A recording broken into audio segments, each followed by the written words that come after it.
യഥാർത്ഥ നിയന്ത്രണ മേഖലയിലെ തർക്കങ്ങളുമായി ബന്ധപ്പെട്ട പ്രശ്നപരിഹാരത്തിന്റെ ഭാഗമായി ഇന്ത്യ-ചൈന നയതന്ത്ര ചർച്ച ബീജിംഗിൽ നടന്നു. അതിർത്തിയിൽ നിന്നും സൈന്യത്തെ പിൻവലിച്ചാൽ മാത്രമേ ഇരു രാജ്യങ്ങളും തമ്മിലുള്ള നയതന്ത്ര ബന്ധവും സാധാരണ നിലയിൽ എത്തുകയുള്ളൂവെന്ന് ഇന്ത്യ വ്യക്തമാക്കി. കഴിഞ്ഞ ദിവസം നടന്ന ചർച്ചയിൽ വിദേശകാര്യ മന്ത്രാലയത്തിലെ ജോയിന്റ് സെക്രട്ടറിയാണ് ഇന്ത്യൻ സംഘത്തെ നയിച്ചത്.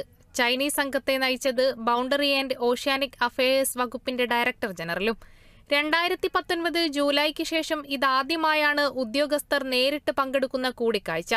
സൈനിക പിന്മാറ്റവുമായി ബന്ധപ്പെട്ട ചർച്ചയിൽ പ്രധാനപ്പെട്ട തീരുമാനങ്ങളൊന്നും ചർച്ചയായില്ലെന്നാണ് വിവരം. ഇന്ത്യ-ചൈന അതിർത്തി വിഷയവുമായി ബന്ധപ്പെട്ട working mechanism for consultation and കോർഡിനേഷന്റെ ഭാഗമായാണ് കൂടിക്കാഴ്ച സംഘടിപ്പിച്ചത്. ഇന്ത്യ-ചൈന അതിർത്തിയിലെ തർക്കം പരിഹരിക്കുക എന്ന നിലയ്ക്കാണ് 2012 WMCC രൂപവത്കരിച്ചത്.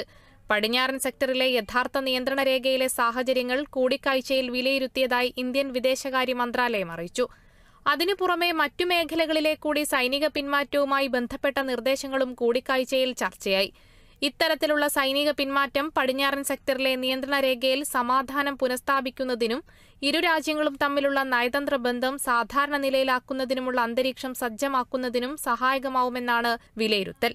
കഴിഞ്ഞ 3 വർഷത്തിനിടെ നടന്ന സൈനിക നയതന്ത്രതല ചർച്ചകളുടെ ഭാഗമായി പാങ്കോങ് തടാകം, ഗോഗ്ര തുടങ്ങിയ മേഖലകളിൽ നിന്ന് ഇന്ത്യയും ചൈനയും തങ്ങളുടെ സൈന്യത്തെ പിൻവലിക്കുകയായിരുന്നു. International desk, Kerala Vision news.